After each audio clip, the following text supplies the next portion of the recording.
what I was thinking about this morning was how disheartening it is that we, as Black people, find it hard to understand a healthy, functioning home life because we've become so accustomed to learned toxicity. So, for example, the majority of brown children come from homes that are broken because they are the products of wedlock, of divorce, and just outright irresponsibility. And we know this. We love our children anyway. The majority of us weren't planned. The majority of our children aren't planned. But that doesn't cause the problem. Because humans are made to be in pairs, most likely another parent is going to enter the custodial parent's home. So, because we're having these children that are unplanned, you end up with a baby mama or ex-wife or ex-husband, but you still have these beautiful children who need to be raised. So you might be an amazing person and somebody else comes into your life and now you have a step parent. This is when things get tricky, right? So it becomes that, for example, a lot of Black males have an unhealthy relationship with their mother. A lot of mothers have unhealthy relationships with their son, in the sense that because a man left her, her son now becomes her king. Her son is now the sunlight of her life. He is the highest ranking part of her soul. He's everything for her. He's her stand-in husband. So when she actually does get a husband, it's hard for him. And I'm not saying that that's for everybody, but I'm saying the majority of the cases. I've been working in counseling and education for almost 10 years. And I've talked to kids from all walks of life. I've heard stories from all walks of life. And the majority of the stories, that's how it is. And so it'll be, this man is entering the home. There is really no place for him, not where he's supposed to be, because the son is already sitting on the throne, right? So where is he supposed to go? So he's dealing with that, and he's dealing with the fact of, I don't really want to accept someone else's child. Now, that might be for his own immorality, that might be for his own not knowing who he is as a man, or just, selfishness. Like, I want the mother to myself, so I don't understand how I can accept these other children or this other child. Because it might not be a little boy in the home, it might be a daughter in the home, but he doesn't want to share that love, or he's just unable to accept someone else's child. So for stepfathers, a lot of the times, things fall short. For me personally, I have had 2 stepfathers, and neither one of them was shit. So I can't say that, my father was raising me from prison, and he was an amazing father when he was in prison. Those men could not hold a candle to my father. And a lot of the times that's a comparison game too, when it comes to the stepfather entering the home. So you're comparing your biological father if he's there. Because the majority of stepfathers are standing in the place of a man who's non-existent, right? So you can't really feel the shoes of somebody who's never been there.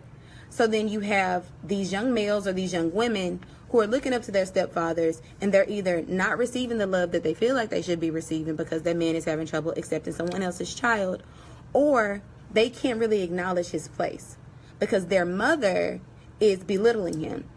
He's not the king that he should be, because the son is already the king. He's not the king that he should be because she's already the king.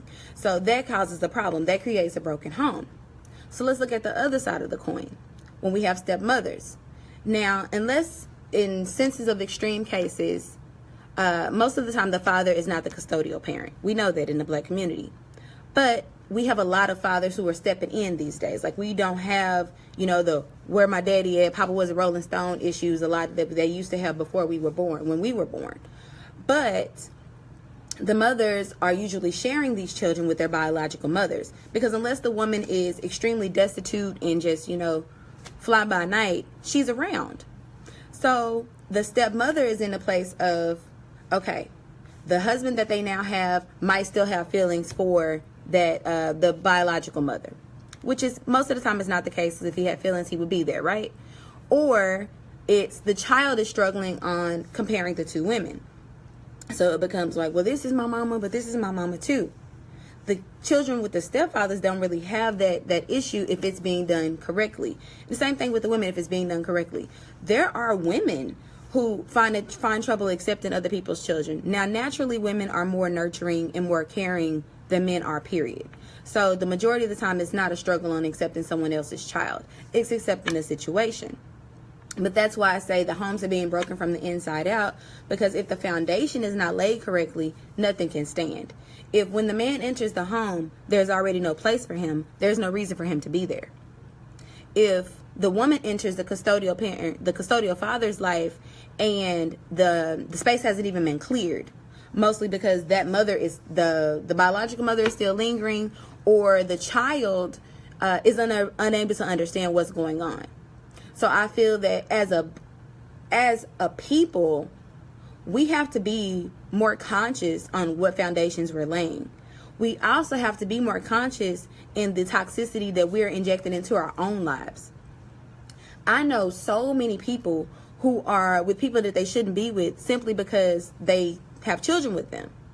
Those children are being raised in toxic environments, and then that's going to create a cycle that they're not going to be able to break. They're going to end up sitting in my chair in my office saying, I don't know why my life sucks.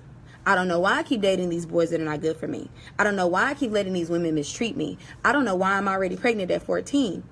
When in reality, they don't have a foundation to stand on. They don't have a model to look after. And then, so we've touched on the stepfathers. We've touched on the stepmothers. So now let's move a little bit further out. Let's move on to the onlookers.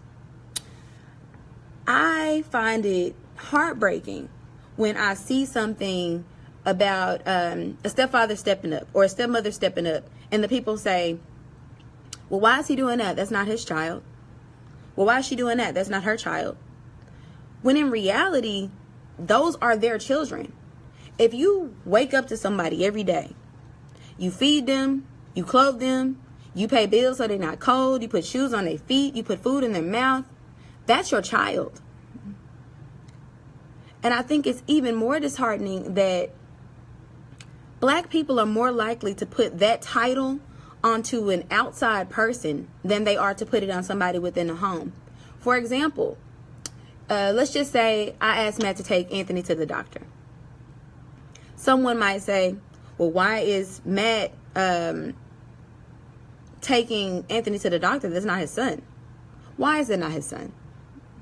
Because his semen didn't create him? Why does that equal parent?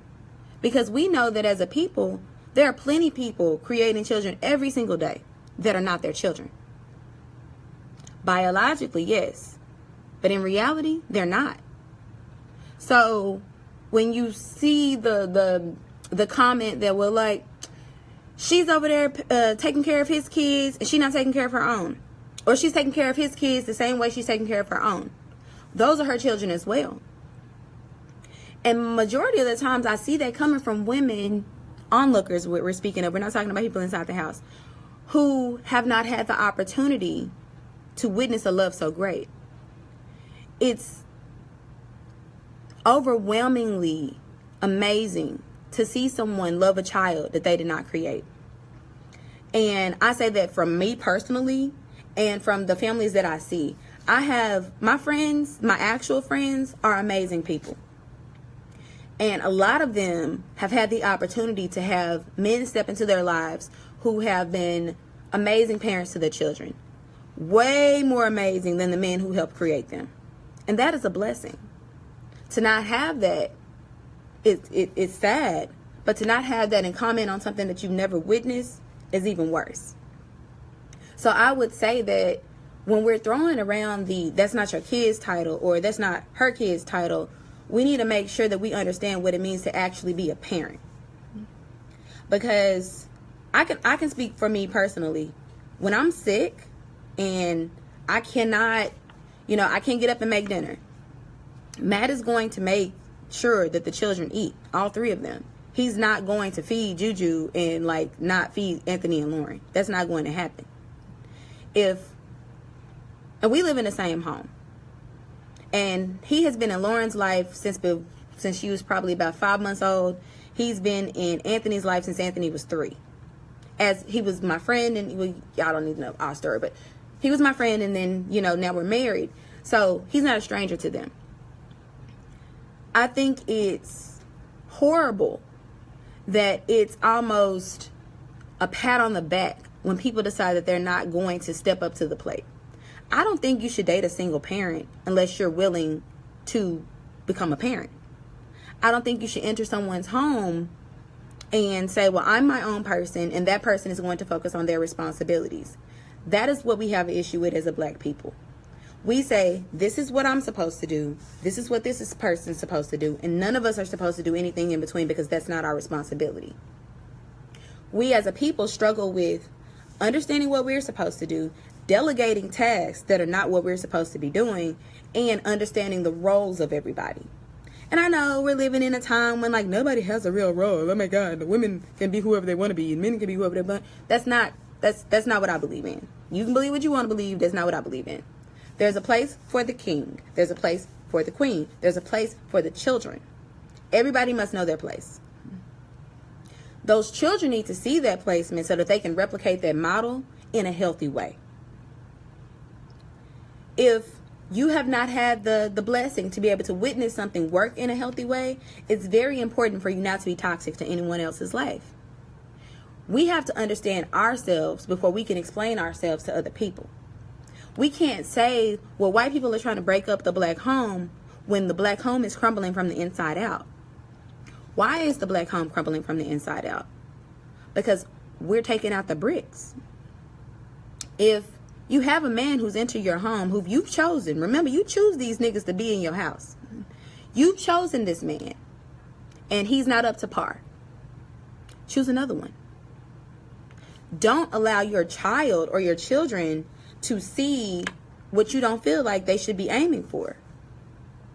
Don't allow your son to believe that he holds a higher rank than his father, because sometimes we're in two-parent households, like regular nuclear households. Don't allow your son to believe he ranks higher than his stepfather, because your son is not your husband. Your daughter is not your wife. Your mama is not your wife. I am happy that my home doesn't really operate like that because we have an understanding of ourselves and our operating style. And I understand that everything doesn't work well for everybody. But right is right and wrong is wrong. If we're allowing people to guilt trip us into not taking care of our stepchildren or into fleeing the home of a woman who has a child already, or not dating men who have children because you can't be a stepmother, or not understanding the way that things work because there's a new way that things are supposed to work. That's a problem. I was speaking with someone a few weeks ago about the feminism movement and how it reflects to the Black household, because in all actuality, the feminism movement wasn't for us to begin with. It was for white women. So I'm definitely not about to join ranks and rub shoulder to shoulder with a woman that's never had my struggle, that doesn't understand my life. But that's bleeding into our household.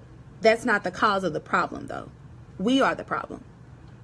If I call my mama and I tell her I'm on my way to the store to get Juju some shoes, and she says, you shouldn't be buying him some shoes, that's not even your child. My mama would never say that. But there are mothers who do. Uh-oh, my light went off in my classroom. Y'all can still see me though. Oh, okay, back. That's a problem. It would be a greater problem if I took what she said and said, you know what? She's right. I should just buy Anthony some more shoes. Because that happens. It irks my nerves to know that those things are happening and those things are gaining ground, when in reality, these children are people. Like, y'all, they are actual people. Like, they have to have an actual life. They have to build on things that they are taught. If you don't teach them anything that they can use, you stuck out. They're stuck out. So, yeah. I think that's all I got to say. Yeah. Have a good day, y'all.